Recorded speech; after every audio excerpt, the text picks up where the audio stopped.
Thank you all for joining us today. To our sponsor for today's podcast, Safe Haven Defense, preserving property, protecting lives, providing peace of mind. So, hey, we're back at OTAB 2025.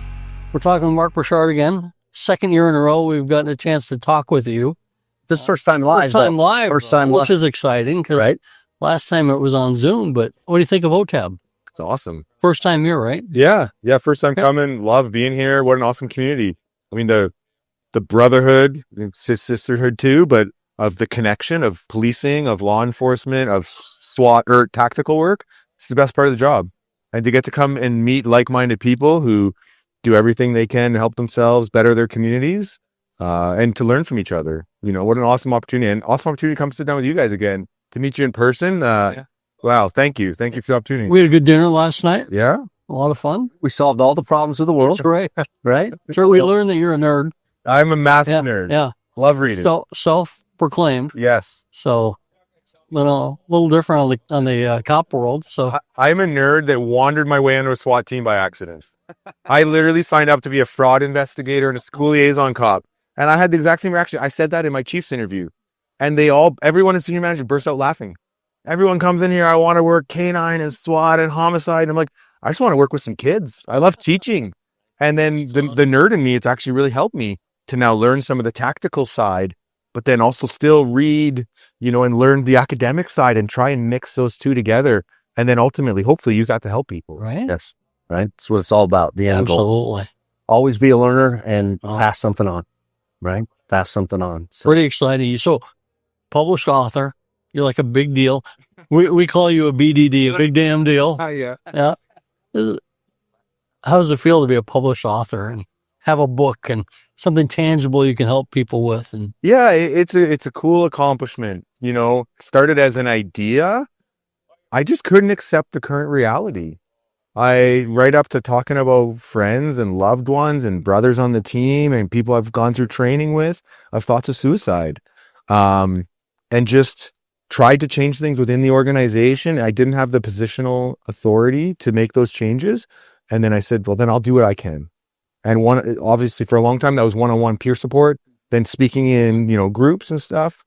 And then it felt, each one of those is important, but it felt a little bit like a drop in a bucket of how big the problem was. Right. And I wanted something, for lack of a better term, like an asymmetrical use of my time, where I can invest 1,000 hours into writing a book, and then it can help people that I've never met and while I'm not there. And that's thankfully what I've heard from a lot of people. The mission has never been to sell a book. If anyone is interested, I'm really grateful to OTAB and Greg, my contact here. They've actually bought like 300 copies of my book to give out to everybody, which is incredibly meaningful. It's on my website. You can go and access it. You just throw in your email address, and you can download a free PDF of my book if it can help you. Because I didn't write this to sell it to you. I wrote it to help you. Right. And that's always the end goal, was I was helping people one-on-one, and then you see the same patterns. And then it's the emotional pain, the trauma, ultimately sometimes even right up to thoughts of suicide. And then you see the things we can do about it to help ourselves. And my hope is that I can take a little bit of that wisdom I've lived and I've seen in so many of those people I love and try and help shape our culture for the better. And the last thing I'd leave it with is like, we can change our culture. This is what you guys are doing with this podcast. This is what you guys are doing with your trainings you deliver, the presentations you guys do. You guys are influencing our culture for the better. And this was my way of trying to do it as well. so you presented. he presents tomorrow. Tomorrow morning. Tomorrow morning. What's the biggest takeaway you want people to have from what you're going to talk about? You don't want to die. You don't want to kill yourself. And you might forget that one day. You might lose sight of that. And most of us will feel just like I would have, of like, that's not for me. I don't need to hear that. I'm not suicidal. I've never been suicidal. When I first heard about a police officer killing themselves on duty, I couldn't understand how they got hired. Because I'd just been through this big psychological assessment. And I thought, how did that person sneak through? We hired a healthy person. We hired a person who went through the same psychological screening, and then they went into a really challenging life and environment and work environment. And ultimately, there's a study of 4.4 million people. Police officers had a 54% higher rate of suicide. Now, that's not just policing. doctors have higher rates of suicide, like veterinarians, like lots of professions and things do. So I don't want us to think that's just us, but there are some risk factors. And that's one of those things where it has such a big impact, because I lost my godfather, Bill, to a suicide. I was the last one to speak to him that morning. I lived with him for about 5 years before he died that day. And I carried so much guilt that I didn't see the signs. And I wish I had known more. And since then, I've been fortunate to meet a lot of like police psychologists, and they tell me what books to read from these different experts. And I go and read them. And I then, having experienced a little bit of thoughts of suicide for myself, as I was writing my book, I had a chapter on suicide. I had thoughts of suicide, and I never told anybody. I didn't tell a single person. I didn't even know that's what it was. For me, it was vision. My biggest stressor wasn't even some of the operational trauma. It was, I was undergoing harassment from a supervisor. And that was actually like when you have someone with all the power over you and they're doing everything they can to make your life hell. Now, like, things get really hard, and things were hard at home at the time. And for me, I was always envisioning driving into oncoming traffic was the way I would envision my own death.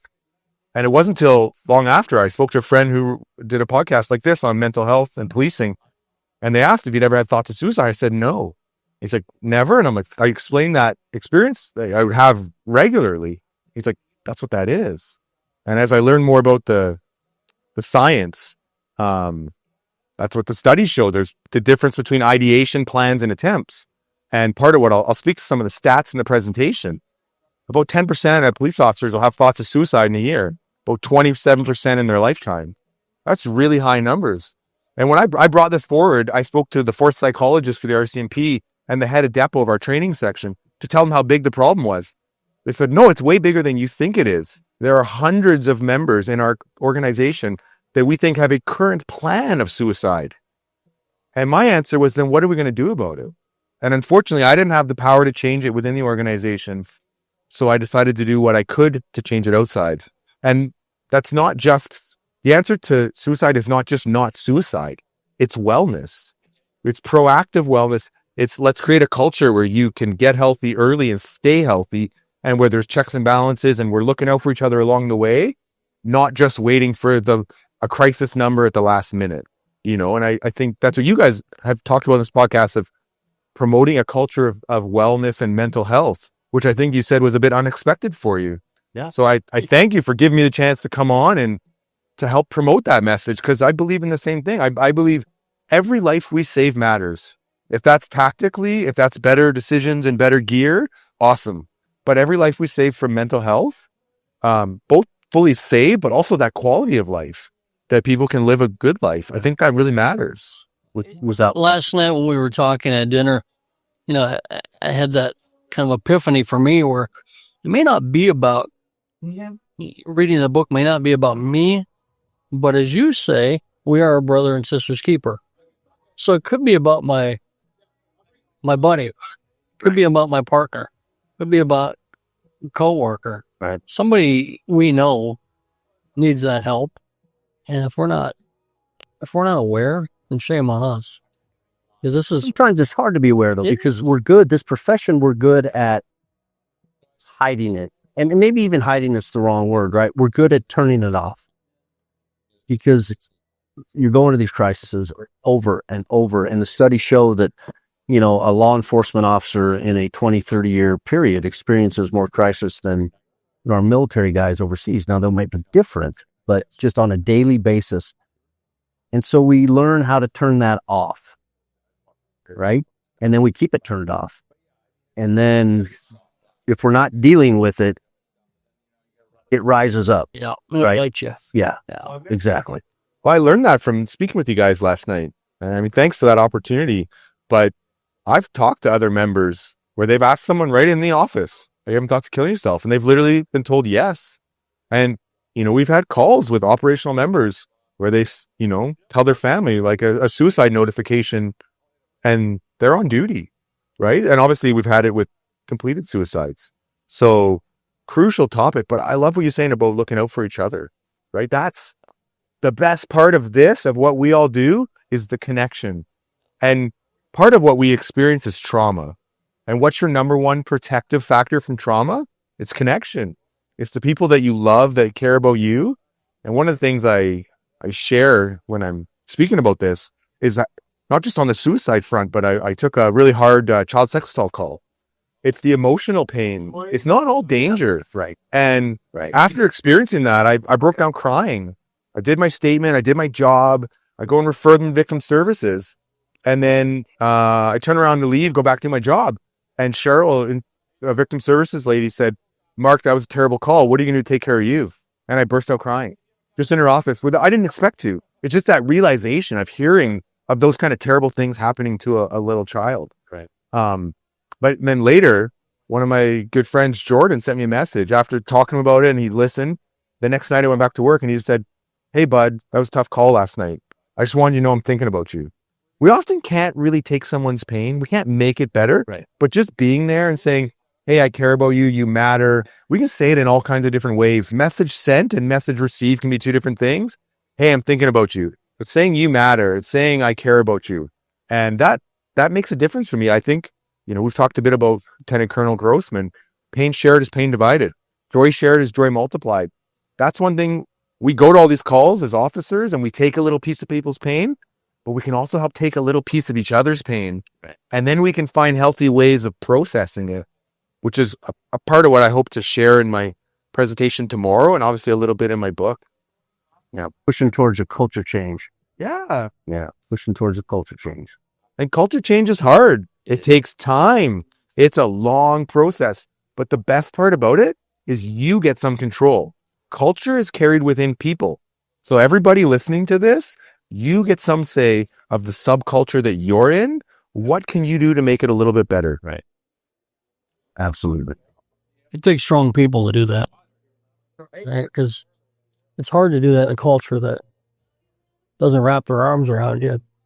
Although I've seen more cops giving hugs today than I've ever seen before. And I think that's a culture change.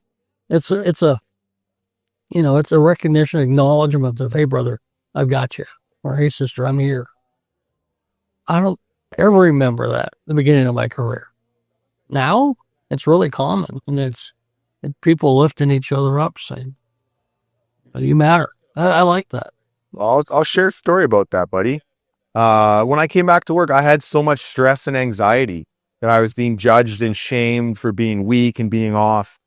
And when I came back, I walked through our ERT office and I ran into the inspector. His name's Ed Betcher, fantastic leader. And Ed saw me, put a big smile on his face and said, Mark, great to see you. And he ran over and gave me a big hug. And I'm showing up to work expecting to be, they're going to complain at me that you've been off and we've taken all your calls. And here, I just got a giant smile and a big hug. And there are chemical, hormonal changes that are happening when you get a hug from somebody. You are actually back to the hug. One of my closest friends took a really bad head-on crash. And then tragically people died. And then she went and told the family. She did a death notification. Terrible day. And I'd been through some of those myself. And I remember I saw her in the underground parkade at the detachment. We didn't say a word. I just gave her giant hugs. That's all you can, I can't take this away. I can't make it unreal, but I'll take a little piece of your pain for you and I'll find a way to process that so that it can help take it away from you. I have a very similar story. Walking out of Columbine.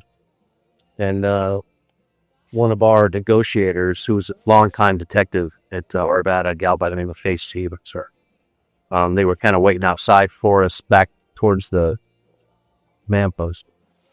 And we locked eyes, and it wasn't a word said, but she knew, right? That love was powerful. I remember it, 26 years ago. And it bosses in your mind, right? Because it's that shared acknowledgement of, I love you. Yeah. We do this. We have a group of us that have been in a lot of trauma, a lot of responding to terrible tragedies. And over the course of a lot of years, it's the same people responding, right? We see each other for years at awful events. And this group of 5, 6, 7 of us, I guess, there's not a time that we don't see each other. We don't say, I love you. Because you don't know. And it's sincere. It is sincere. You don't know. If somebody once told me, that saw this go, you guys say I love you a lot. Damn right we do. Because I don't know what tomorrow is going to bring. And I've seen enough to understand who matters. It's the pillars of support in your life that'll lift you up on your worst of days and carry you on your best of days. That's power. And it gets you through dark days, but it also just creates brighter days. Just finding those people. If you don't have pillars of support, I think everybody's more destined to fail. But if you surround yourself with really good people and you're a really good person to them, boy, that's power. That is just incredibly impactful, lifelong impact. So it's, never be afraid of saying those words to people that matter in your life. Yeah, that was something I learned. I grew up in a family where we couldn't talk about it. I still have members of my family who probably have never told each other they love each other and may never, sadly. I hope they do. But I think when we go through some of these traumas, we have to find a way to process them and to almost like integrate what we've been through, not just repress like it didn't happen. And what I learned to do, I tell my kids I love them every day. Yeah. My kids tell me they love me all the time. Yeah. And I try and phone my dad every day. My dad's 77, he'll soon to be 78. It's going to come a day when I can't phone him. I try and phone him and tell him I love him. And it used to be that he couldn't say I love you back. He would just say, I know. And then I'd be like, Dad, when someone says I love you, you're supposed to say I love you too. He'd go, okay. And the first time I did a bit of comedy, and that was the first joke I ever told because it actually caused me some pain. But when I went through my trauma and I was off work on stress leave, my dad actually phoned me and told me he loved me. And so basically the reason I say that is good can come out of bad, that we can choose to make good and integrate it into our lives. The other thing I want to add, part of that love, I read a book, it's called The Like Switch, and they talk about something, they describe the friendship formula. The 4 factors they say are proximity, frequency, intensity, and duration. Those are the 4 things that develop our relationships. And I think there's a lot of truth. If you look at the relationships in your life, very true. But the big one's intensity. Because when we go through these crazy intense things, it forms these like overwhelmingly powerful bonds. That's what love is. So it's like when you go through the hardship together. And when I left tactical policing after my first 6 years, you know what I missed? I missed the bond and the brotherhood. I don't miss the title. I don't miss the uniform. I miss having best friends who would do anything for you. And the same, that same thing, those intense bonds. And that's what you're describing as love. That's that term we use to describe it. And there's many people in the world that don't have that. They don't have that kind of love in their life. So we're lucky that we have it, even though we have to endure the hardship that partly creates it. Yep. It's a work in progress, a lifelong work in progress to get it right. Yeah. Right. And we never do. I don't know if we ever get it right. We never get it As long as we're trying. Yeah. As long as we're trying, no malice, the right reasons. We're certainly on a better path. That's for sure. Wow. And I think you guys are helping charge that path with what you guys are doing. It's maybe sometimes hard to see in the exact moment of how did I impact the world with that training today or that presentation today? But I know you've talked about how after people can reach out and tell you, hey, this is the result of it. And then it's also kind of building future leaders, building the next generation who then they get into a training spot or they go and influence all kinds of people. That's power for changing culture, right? Yeah. Well, it's amazing. I can't tell you how many people around the country that I've met who will tell me, how impacted they've been by AJ and his stories, his training, his intensity. I mean, it's powerful because there's a lot of cops out there, especially young cops, looking for mentors, and it's hard to find. And I think people look for, those that have been kind of a foundational leader. And he always jokes that he's not, one of those Mount Rushmore guys, but he is to a lot of people. And there's power in that too, because how you treat others, how you live your life, they see that and they respond to that. You know, we talk a lot about the fact when we first started, I started as a cop in 1989, and you could not talk about mental health. I couldn't say I need a mental health day. Slap you up alongside the head and say, what the hell is wrong with you? Right? Today, I think if you said I need a mental health day, a lot of places they'd be like, go, we got you. You're okay. That's a change in culture. Thank God, because there are a lot of hard times and a lot of tragedy in between those 30 years. And I think you say it best, AJ, which is we do a lot to protect ourselves, whether it's a vest, whether it's your equipment belt or, Yeah. but what are we doing to protect this up here? We don't do much. So. And it's interesting. We talked about this last night, right? We see that the older officers seem to appreciate it more, right? Because they've been through it and they wish they had some of those tools or abilities. Younger officers, God bless them, so we're all there at some point, right? But, they're bulletproof.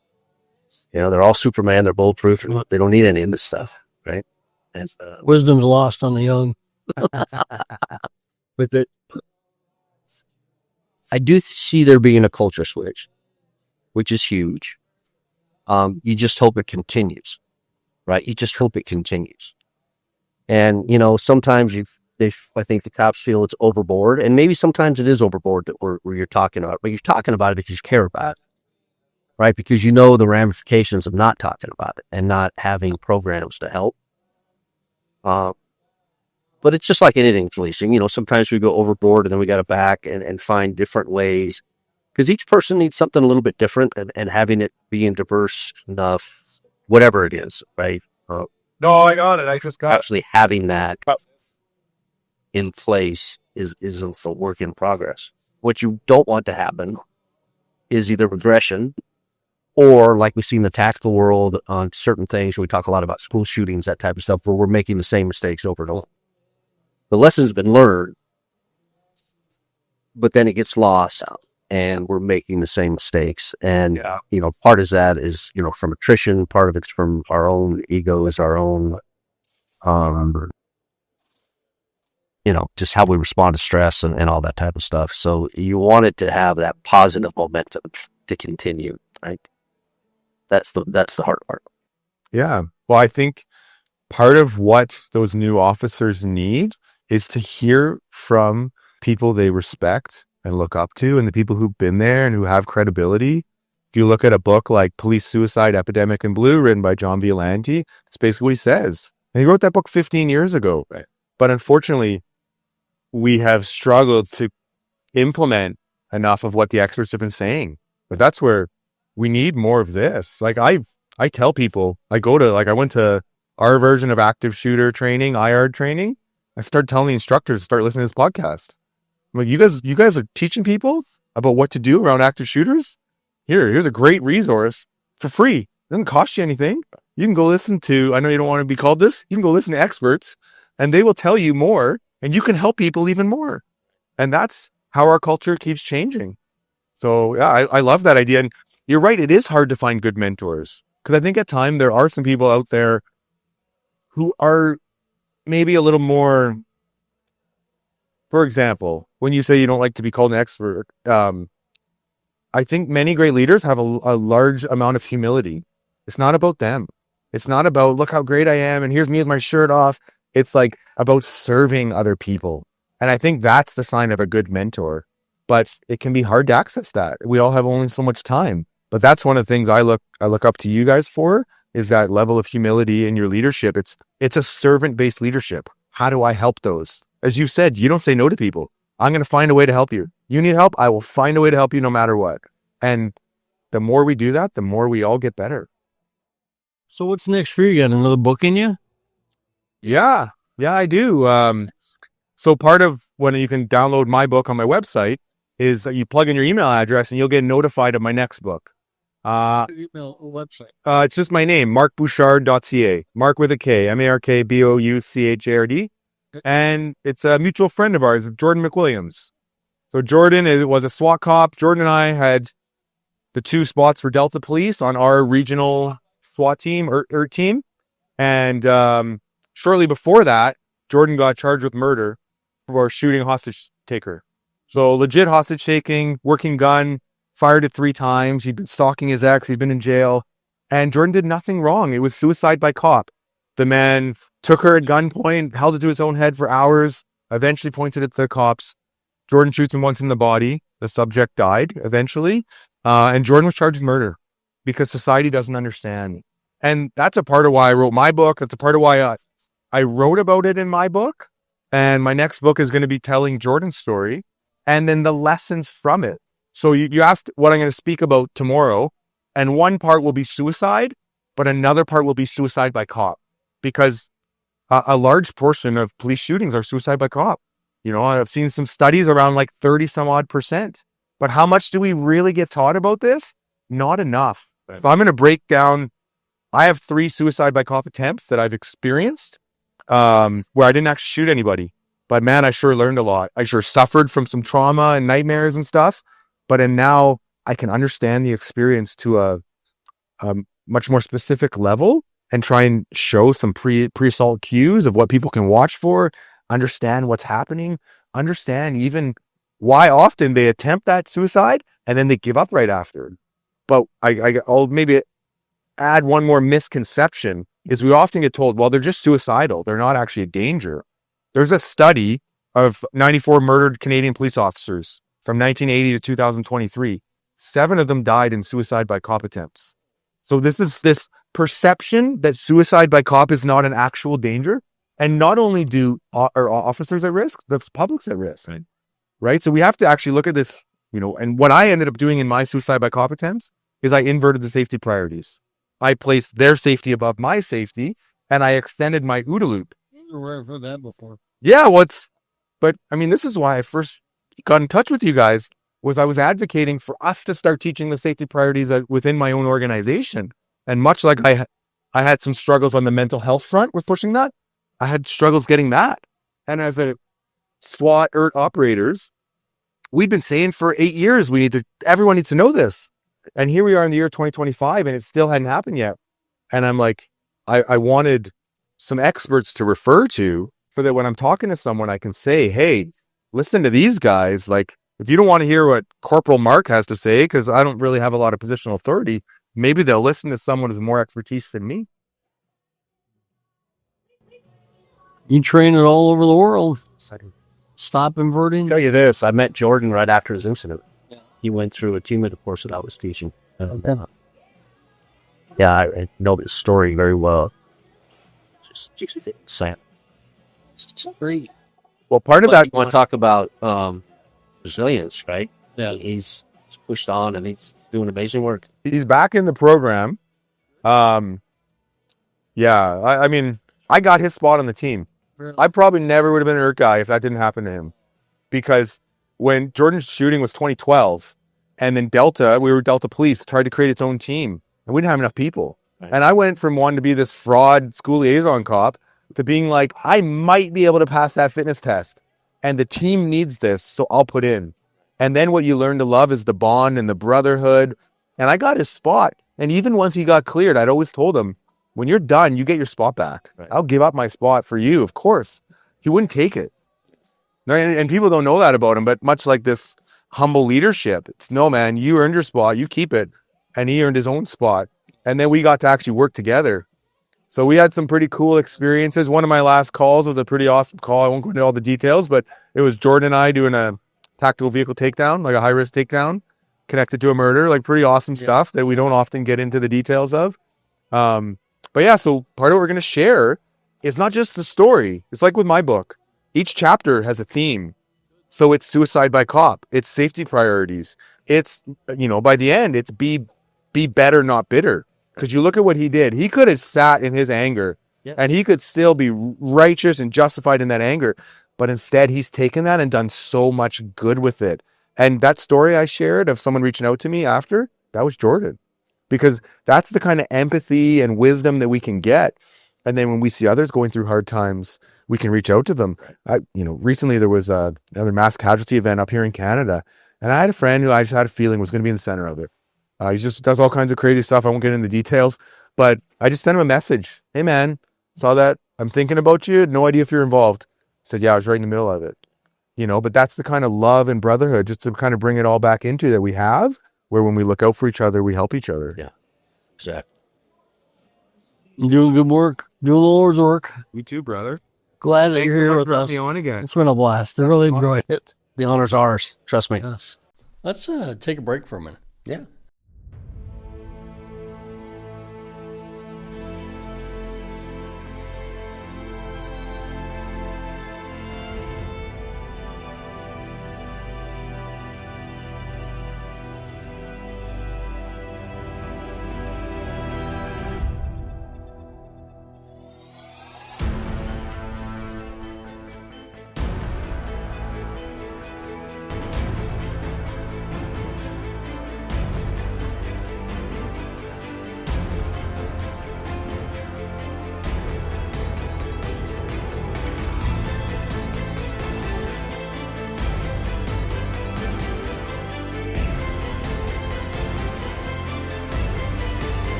Safe haven defense, preserving property, protecting lives, providing peace of mind. Here we are talking with Frank from Millbrook. We're going to talk about some of his products here when we start to talk about cans and suppressors. Some really, really state-of-the-art, interesting things. We're getting into the tactical world now. It's been a long time, 20 episodes to get up to this level. With that, Frank, why don't you tell us a little bit about your company, the product, how it came to be, and I'll let you kind of highlight what you've got here. So, my name is Frank Paquette. I'm the president of a company called Millbrook Strategic Sciences in Canada. This is a project that we started about 5 years ago with a US based company called Strategic Sciences. So, Strategic Sciences is owned by Russ Oliver, who's a former founder and owner of OSS Suppressors. So about 5 years ago, Russ and I connected because of our backgrounds, because Russ is a former SF guy and I'm a former special operations guy in Canada. And we decided that we needed to develop a new suppressor technology that would mitigate health and safety issues and mitigate operational issues that guys in the military see in regards to suppressors. So on the health and safety side, obviously, auditory issues, blast overpressure issues, recoil issues, and so on and so forth that tie directly into brain injuries, heavy metal poisoning, auditory problems, and so on and so forth. So that needed to be addressed. And then obviously on the operational side, we wanted to be able to come up with a device that mitigated recoil dramatically in order to be able to take a follow-on shot quicker if you need to. Sure. And also mitigated flash. So these devices are the benchmark now in regards to mitigating flash, mitigating recoil, and mitigating all the associated health and safety issues. So How long did it take you to develop this? 5 years. We've been at it for 5 years. We're extremely fortunate though, because about 3.5 years or so ago, Regular Warfare Technical Support Directorate, the US SOCOM, the Canadian Special Operations Command, OzSoft, to name a few, basically sponsored us on a development contract. So our first contract was for 5.56, 300 blackout, 7.62 by 51, and 3.38. So the task was basically to address all these issues, as I was saying, in a form factor that was dramatically shorter. So most of our suppressors fit over the barrel. So Notice that. dramatically reduces, how far they extend forward. So, I mean, in relative terms, if you look at this 5.56 suppressor, basically the barrel sits right here. So really your suppressor is only this long. So when you compare it to, the US SOCOM flash hider, this suppressor is basically 0.81 inches longer than the flash hider. Really? Right?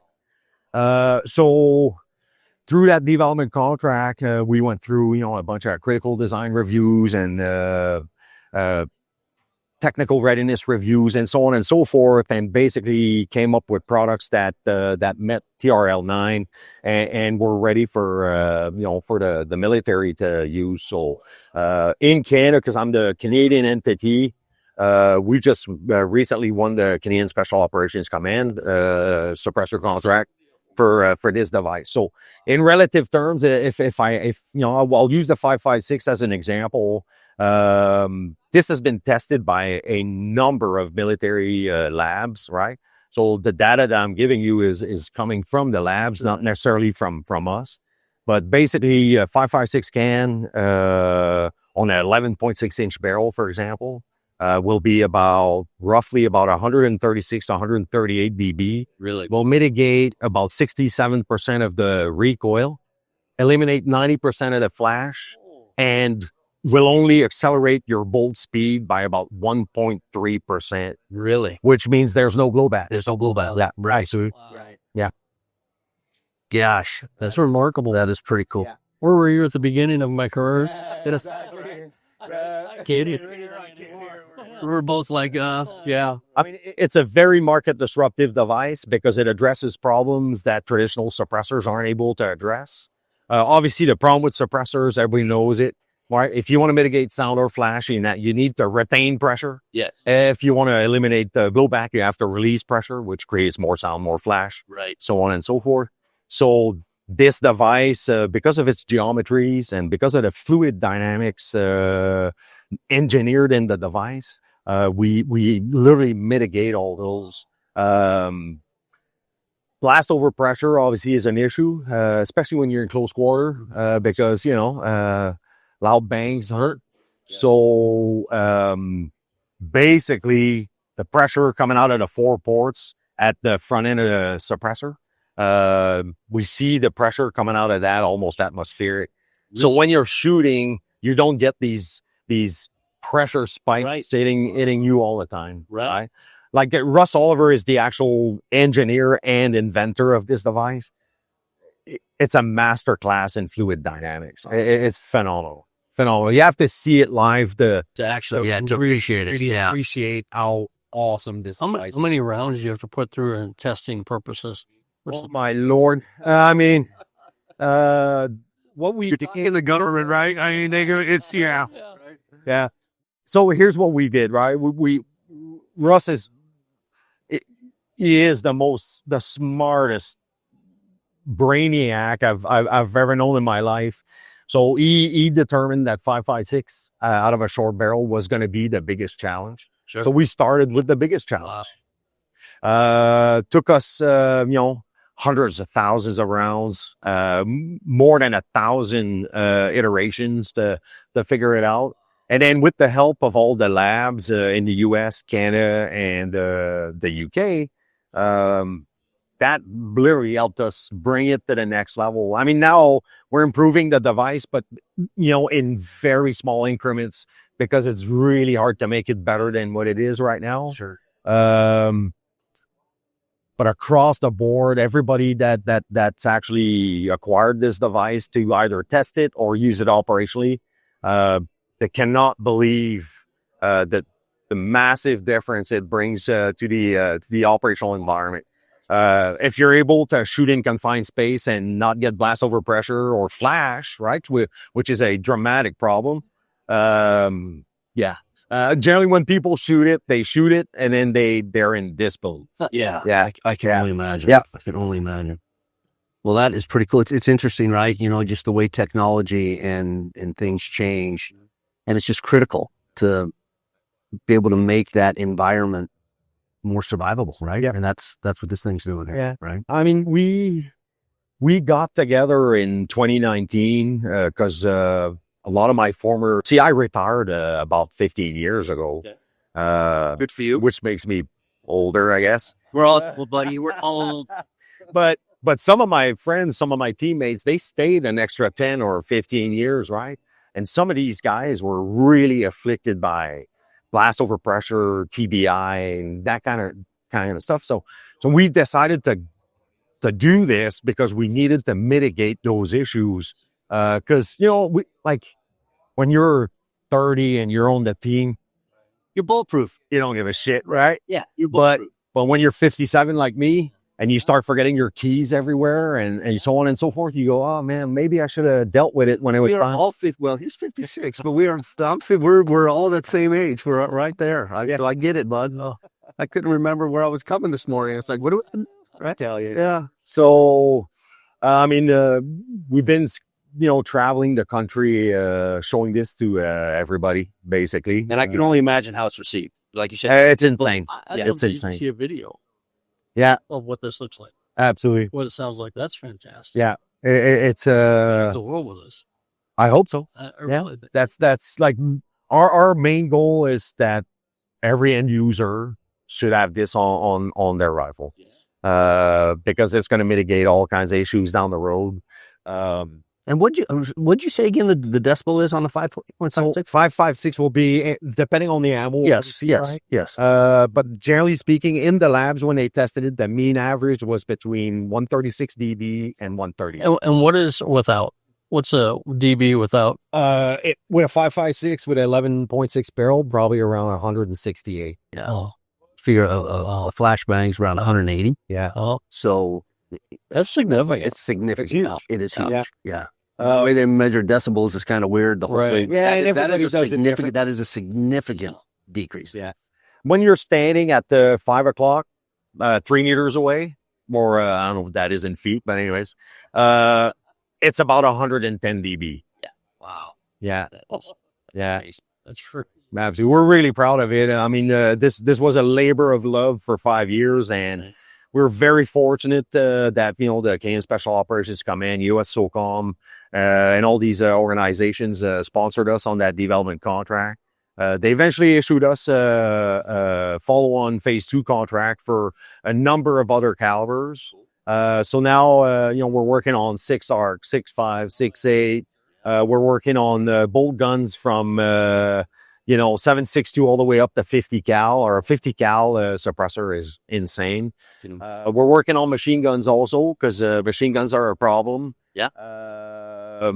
And basically we went from 0 to having, I think we're at 58 variants now. Really? Yeah. The can is made for a specific barrel length. Right. So we didn't want to do a cookie cutter that Right. fits on everything. It's like if you're going to have a short barrel, like 11.5, 12.5 around there, you're going to get a specific device. If your gun's 14 and a half or 18 or 16 or 21 or whatever, you're going to get something different, because the device is timed to the specific barrel and pressures and so on and so forth to perform. Speaking as an old M60 gunner, that would have been really nice. I'll show you a video of a machine gun can. Okay. You won't believe it. Wow. It's amazing. Yeah. Well, That's crazy. listen, thank you for spending a little time with yeah. us, and we're excited to highlight this. And Thanks for now, doing that. right? We're really grateful. Like it was great for us to come back to the Canadian Tactical Conference. We love these guys, so, and we want to support. Portion of SWATers and the next generation of troops are going to really appreciate that. Yeah, without question. Right? They don't even know what they missed. Yeah. Right. For the U.S. market, if anybody in LE is interested, they can contact Strategic Science LLC out of Salt Lake City. Cool. These guys are awesome. And then internationals can come our way and basically contact us at Millbrook. We'll go out, do demos. We love to shoot, so Really good ones. awesome. You know what? We should actually talk to those guys, because Yeah. we're in the process of developing a training center in Missouri. Yep. And it's going to have a range. And so that might be kind of cool to get a demo out there in one of those classes. Yep. Yeah. Very much so. That'd be really cool. Yeah, and thanks for you guys. Well, Really appreciate it. Thanks for hanging out with us. FaceTime. Yeah. Now we're at the point where we want to show this to the world. Yeah, absolutely. Works right as a showcase. Oh, and as I told you, commercial at Shaw Show in 2026. Very cool. Excellent. You'll be able to get some. I'll be able to get there we go. All right. That works for me. Thanks a lot. Have a great day. Thank you so much, buddy. All right. So we're back, and we've got 2 constables from London PD, which is right here in Ontario, correct? Yep. And why don't you guys kind of introduce yourself to the guests so they have an idea who's with us, and then we'll kind of talk about the incident you talked about this morning. You go ahead, seniority. My name's Jeremy. I've been with the London Police for 19 years now. I spent a total of 8.5 years on the TAC team before getting promoted, and then taken off the team promptly after that. But I was on patrol for a couple years as a street NCO when this incident occurred. Okay. And now, are you guys called ERT, or what is your TAC team called? Because everybody calls it something different. Yeah, emergency response unit, or So it is ERU for sure. ERU. Yeah. All right. ERU. All right. And Fraser. Fraser Smith. I'm a constable with the London Police Service. I've been with them for 13 years now, and I'm in my 7th year on our tactical team. Very cool. How big is your community? What's the population of London? The city of London? Yeah. We were actually debating that on the way up here because we had anywhere between 500,000 to I think it was like 650 to 700. So What's big city? yeah. Yeah. And then when we had 2 large university and colleges, Western University and Fanshawe College. So during the school year, there's a lot of people in the city. Very cool. Nice. And how big is your service? We have just over 660 members, and then another 300 civilians, I believe, is what we're up to now. Man, that's good size. Yeah. Yeah. You know, we're the States, you don't have a lot of that big. You've got the big ones, and then there's a few medium size, and then there's a lot of smaller organizations. Yeah. So very, very different up here, which is kind of cool, the differences. Anyway. Talk to us about you guys, were you presenting today? Did you guys present? Yeah, we were asked to do a debrief for a call we did in 2023. Okay. What was the call? I'll let you start it off since you started the call off. Sure.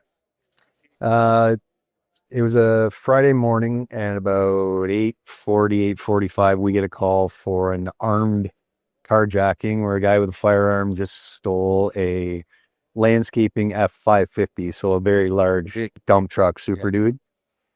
I was notified as the NCO that would monitor.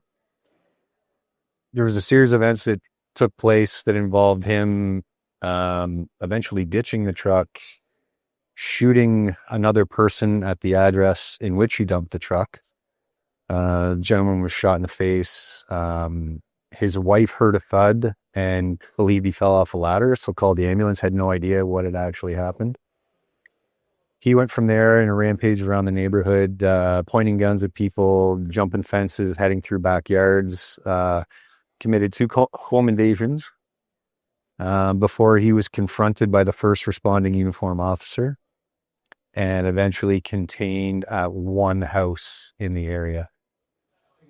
How old is this guy? Or how old was he? At the time, you would have been 35. Yeah. That's an impressive day. Yeah. It was wild. So as a uniform supervisor, I was doing what I could to work with our guys and get containment set up. Obviously, that was the biggest thing. And then ERU was there extremely quickly. And I'm assuming you guys are full-time unit? Yeah, full-time team. Ended up being, it was a Friday morning, like Jared said, around 8:45. So our day shift runs from 7 to 5. Usually start the day in the gym in the morning at 7 to about 8:30ish. So we were just finishing up in there. It's kind of a slower Friday, summertime. So we're kind of getting ready, doing our thing, showering up and getting our uniform on when I got a call from dispatch that our team was required to head out for this call. I mean, I just was told it was armed carjacking in the southeast part of the city of London. So not unusual for London to have a carjacking, not the normal, but not unusual. So said, yeah, we'll gear up and start heading that way in case we locate the car, locate the person. And then as we are kitting up over the radio is when one of the uniform guys called out shots fired. So that was actually our suspect shooting his way into the house that we ended up assisting uniform and containing. So developing pretty quick. Yeah. And was he armed with a handgun or a rifle? It ended up being a 45 caliber handgun. 45 caliber handgun. Okay. So you guys are en route, and then kind of walk us through what you want to, as far as you get on scene. There's containment. I would imagine some type of communication. negotiation, maybe, I don't know, but kind of what evolves next as this thing's building up. Yeah, so like I said, we left from the station. It was a really quick drive to the southeast end of London. We were able to determine quickly the uniform guys had the house locked down. And then luckily there was 2 occupants within, and they were able to get them out right away. So we go from a possible HRT into a lone barricade, which we all know is a lot better. A lot better scenario to go into, especially for us. So we head down there with our trucks, and then had one of the boys jump in the light armored vehicle, bring that down. And then we only had a 5-man team on that morning, so we took over as much of the inner perimeter as we could at the time. And then from there, kind of just went into our normal SOPs for a lone barricade. And you guys, there's kind of a switch going on in the States where we're not negotiating much with those individuals. It's more of a communication. I don't know if that's kind of the way you guys are as well. I mean, a guy inside a house by himself, there's not much to negotiate. It's more of a communication type. Hey, dude, you need to leave. There's really not a lot of options, right? Was that kind of the thought process up here as well?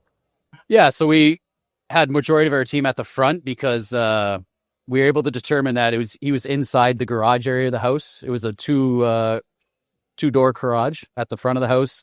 One of the doors happened to be open, but the garage was very cluttered. But they could hear him rummaging around, knocking things over, and he was sporadically just yelling stuff. So that helped us determine right away, okay, he's in the garage. We can tighten it up a little bit there. So we got the light armored vehicle in front of the garage.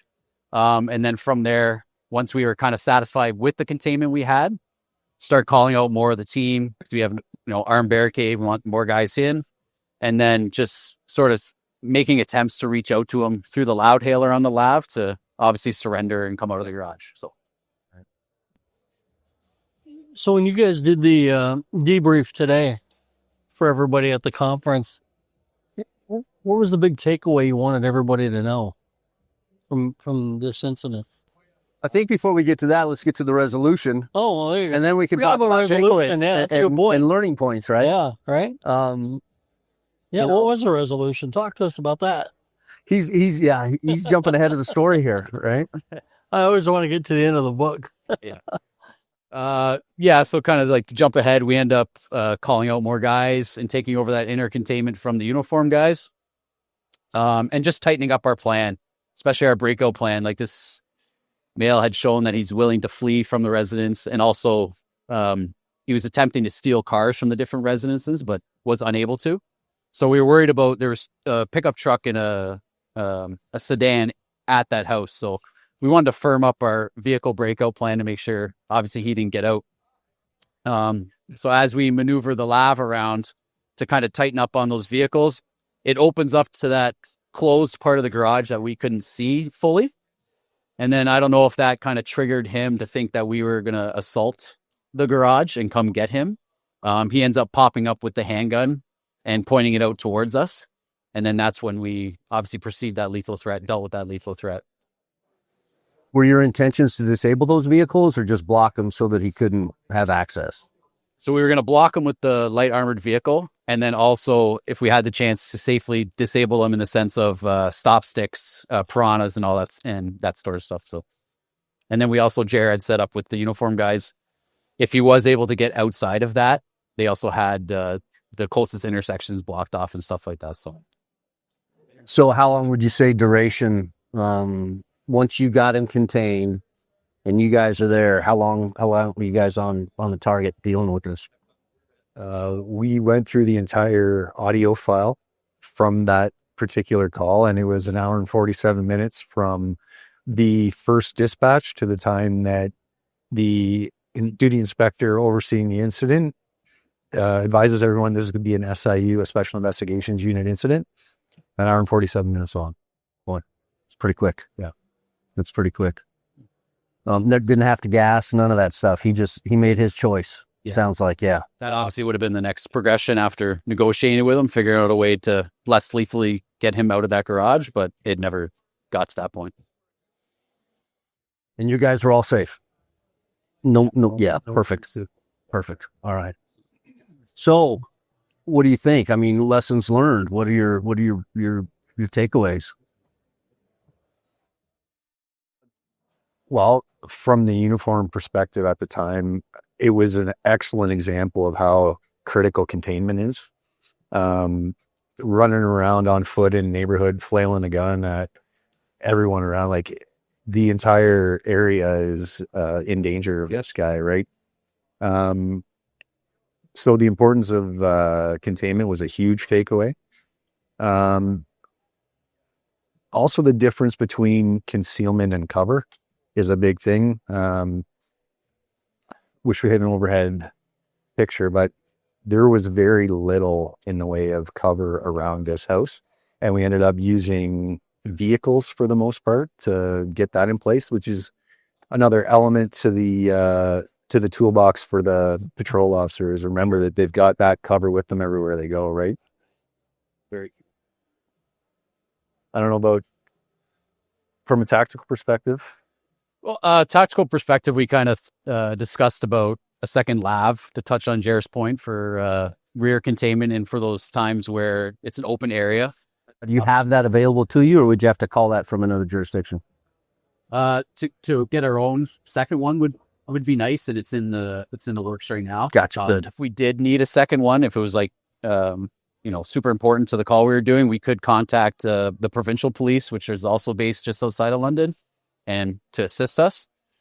And then it was just minor things like drones. We upgraded our drone program because we weren't satisfied with the way it cleared through the garage interior. And then it just sparked a lot of conversations about immediate action plans and how we would attack that house had he had become an active shooter in the house with the residents in there. So just training around that and using more ballistic shields and things like that, because it would have just been a really terrible day if we had to have assault that house. And we talk about environment dictates our tactics, right? And so if you don't have the cover, you bring it with you. Yeah, the best that we can, right? But it sounds like your SOP was pretty solid. I mean, this thing goes from start to finish, relatively quick, and that comes down to training, right? Empowering your constables to make decisions as you guys are doing your stuff, and so It's a good example of how the suspect really drives our reaction, right?